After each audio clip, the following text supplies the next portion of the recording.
નમસ્કાર દોસ્તો, આપણે આ વિડીયોમાં જોઈશું CC 2026નો વિગતવાર અભ્યાસક્રમ.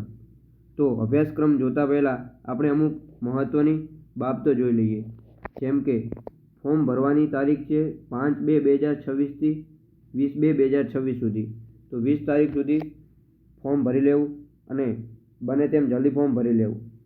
વાત કરીએ કઈ કઈ પોસ્ટ જેની અંદર ગ્રુપ A અને ગ્રુપ Bની અંદર કેટલી પોસ્ટ છે અને કઈ કઈ પોસ્ટ છે અને કયા ખાતાની અંદર છે તે આપણે વિગતવાર જોઈએ. તો કે સમાજ કલ્યાણ નિરીક્ષકની 125 જગ્યા છે, જે નિયામક શ્રી વિકસતી જાતિ કલ્યાણ ગાંધીનગર અંદર આવે છે. બીજી છે કાર્યાલય અધિક્ષક, જેની 3 જગ્યા છે, જે છે નિયામક શ્રી મત્સ્ય ઉદ્યોગ કચેરીની અંદર. ત્રીજું છે કલેક્ટર કચેરીના ક્લાર્ક એટલે કે મહેસૂલી ક્લાર્ક, જેની જગ્યા છે 1600, જે કલેક્ટર કચેરીની અંદર આવશે. જે ચોથી વાત કરીએ તો છે હેડ ક્લાર્કની જગ્યા, જે છે 134. પાંચમી છે સિનિયર ક્લાર્ક, જે છે 503. આમ કુલ ગ્રુપ Aની અંદર 2365 જગ્યા પર ભરતી છે, તો જે બહુ જ સારી કહેવાય છે. વાત કરીએ ગ્રુપ Bની અંદર, તો ગ્રુપ Bની અંદર જુનિયર ક્લાર્કની જગ્યા હશે, જે 3005 જગ્યા છે. તો ગ્રુપ Bની પણ બહુ સારી જગ્યા છે 3005, અને ગ્રુપ Aની અંદર છે 2365. તો આપણે જોઈએ કે કયા વિષયનું કેટલું કયા વિષયમાંથી કેટલા માર્ક્સનું છે અને શું છે સમય, તેની વિગતવાર જોઈએ. તો જોઈએ કે ગઈ વખતે CCની અને ફિલ્મ્સની અંદર 100 માર્ક્સનું પેપર હતું, જ્યારે આ વખતે 150 માર્ક્સનું છે, જે ઘણો ફેરફાર થયો છે. તો જોઈએ તો કે ઇંગ્લિશની અંદર 15 માર્ક્સ છે, ગુજરાતીના 15 માર્ક્સ, જનરલ અવેરનેસ અને કરંટ અફેર્સ જે 30 માર્ક્સનું છે, કોમ્પિટિટિવ એપ્ટિટ્યૂડ એટલે કે ગણિત એ પણ 30 માર્ક્સનું છે, રીઝનિંગ 60 માર્ક્સનું છે. તો જોઈએ કે English, Gujarati, general awareness, quantitative aptitude અને રીઝનિંગની અંદર કયા કયા ટોપિક છે તેની સંપૂર્ણ વિગતવાર જોઈએ. તો વાત કરીએ ઇંગ્લિશની, તો ઇંગ્લિશ 15 માર્ક્સનું છે અને અંદર કુલ 15 ટોપિક છે. તો જોઈએ 15 ટોપિકમાં કયા કયા છે.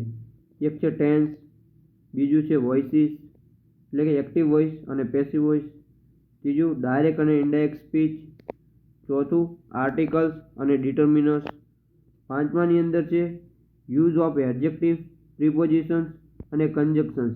આમ જોઈએ તો એડજેક્ટિવ્સ, પ્રિપોઝિશન અને કન્જક્શન્સ 3 અલગ અલગ છે. પછી જોઈએ તો કે યુઝ ઓફ વર્બ્સ અને એડવર્બ્સ, સાતમું છે નાઉન, પ્રોનાઉન, આઠમું છે જમ્બલ વર્ડ્સ એન્ડ સેન્ટેન્સીસ, 9 છે સિનોનિમ્સ, એન્ટોનિમ્સ. સિનોનિમ્સ એન્ટોનિમ્સ એટલે સમાનાર્થી, વિરુદ્ધાર્થી. 11મું છે words that cause confusion like homonyms અને હોમોફોન્સ. 12મું છે ટ્રાન્સફોર્મેશન ઓફ સેન્ટેન્સીસ. 13 છે use of idiomatic expressions. 14 one word substitutions. 15 છે ઇંગ્લિશ અને ગુજરાતી ટ્રાન્સલેશન. ટ્રાન્સલેશન ગુજરાતીની અંદર પણ છે અને ઇંગ્લિશમાં પણ ઉમેર્યું છે, બરાબર. તો આગળ જોઈએ ગુજરાતી. ગુજરાતી 15 ગુણનું છે અને કુલ 17 ટોપિક આપેલા છે.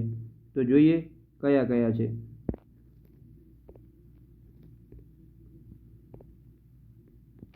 એક રૂઢિપ્રયોગ છે, બીજું કહેવતનો અર્થ, સમાસનો વિગ્રહ અને તેની ઓળખ, ચોથું છંદ, પાંચમું અલંકાર, 6 શબ્દ સમૂહ માટે એક શબ્દ, સાતમું જોડણી શુદ્ધિ, આઠમું લેખન શુદ્ધિ અને ભાષા શુદ્ધિ, સંધિ, જોડો કે છોડો, સમાનાર્થી શબ્દ, વિરુદ્ધાર્થી શબ્દ, વિભક્તિ, ધ્વનિ, વ્યંજન સ્વર જોડી શબ્દ બનાવો, શબ્દોને શબ્દકોશના ક્રમમાં ગોઠવો, વાક્ય પરિવર્તન, ગુજરાતી અને અંગ્રેજી ભાષાંતર.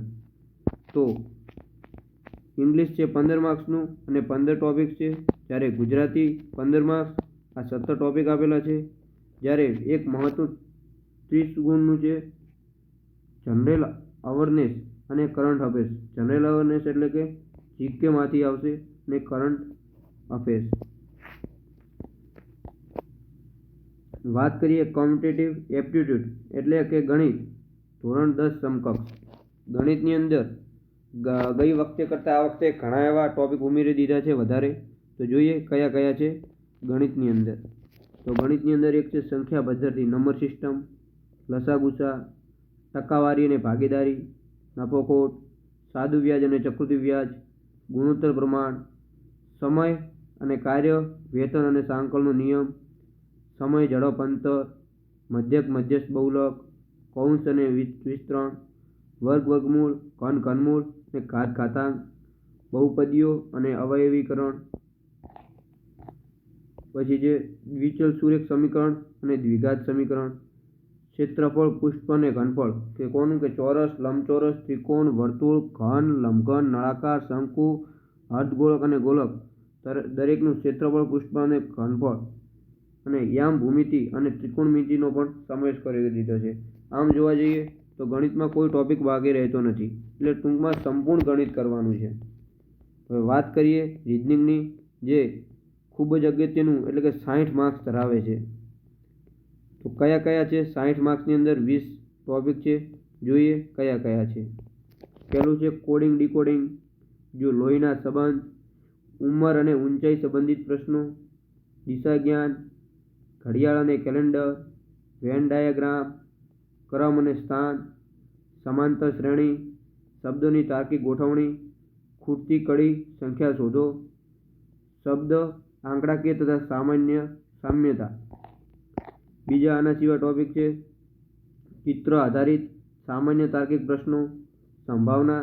જો કે આમ આપણે સંભાવના ઘણીવાર ગણિત વિષયમાં જોતા હોઈએ છીએ, પણ આમાં રીઝનિંગમાં આપેલું છે. તે માહિતીનું અર્થઘટન અને માહિતીની પર્યાપ્તતા, સમમિતિ, મેથેમેટિકલ ઓપરેશન્સ, ગાણિતિક મોડેલિંગ, ગણિતમાં સાબિતીઓ, તાર્કિક અને ગાણિતિક વિશ્લેષણાત્મક ક્ષમતા, નિવેદન અને અનુમાન.